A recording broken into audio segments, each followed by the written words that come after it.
रायगड जिल्हा परिषदेतील शेकडो अधिकारी आणि कर्मचाऱ्यांनी आपल्या प्रलंबित मागण्यांसाठी जिल्हाधिकारी कार्यालयावर विराट आक्रोश मोर्चा काढला।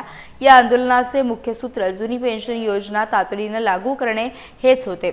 याशिवाय लिपिक संवर्गातील कर्मचाऱ्यांच्या वेतन श्रेणीत असलेली जुनी तफावत दूर करून त्यांना सुधारित वेतन श्रेणीचा लाभ मिळावा अशी आग्रही मागणी यावेळी करण्यात आली। कर्मचाऱ्यांच्या मते वारंवार निवेदन देऊन आणि शांततामय मार्गाने आंदोलन करूनही प्रशासनाकडून केवळ पोकळ आश्वासनेच पदरी पडत आहेत।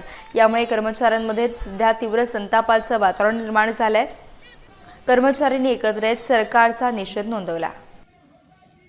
आमची चौथा वेतन आयोगाची वेतन त्रुटी जी आजपर्यंत 40 वर्षांमध्ये दूर झालेली नाही, त्यासाठी आम्ही हा मोर्चा काढलेला आहे। आणि जुनी पेन्शन योजना जी 2005 नंतर बंद केलेली आहे शासनाने, ती जुनी पेन्शन योजना जशाच तशी लागू होण्यासाठी आम्ही हा मोर्चा काढलेला आहे।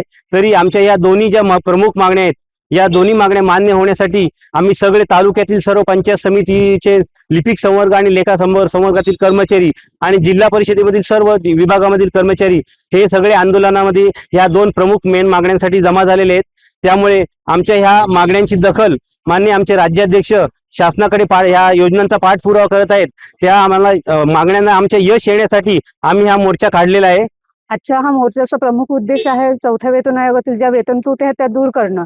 आज माझा जिल्हा परिषद कर्मचारी हा खूपच तुटपुंज पगारात काम करतोय आणि त्याचं वेतन जे बघितलं तर ते अजिबातही पुरत नाही, कारण त्यांच्या मुलांचं शिक्षण सगळं खूप अडचणीचे विषय होऊन राहिलेले आहेत। आणि ज्या मागण्यांसाठी आम्ही पाठपुरावा करतो त्यात नक्की शासन दरबारी आमचे डहाळे साहेब आहेत, ते पूर्ण करतील ही माझी शासनाकडे विनंती आहे।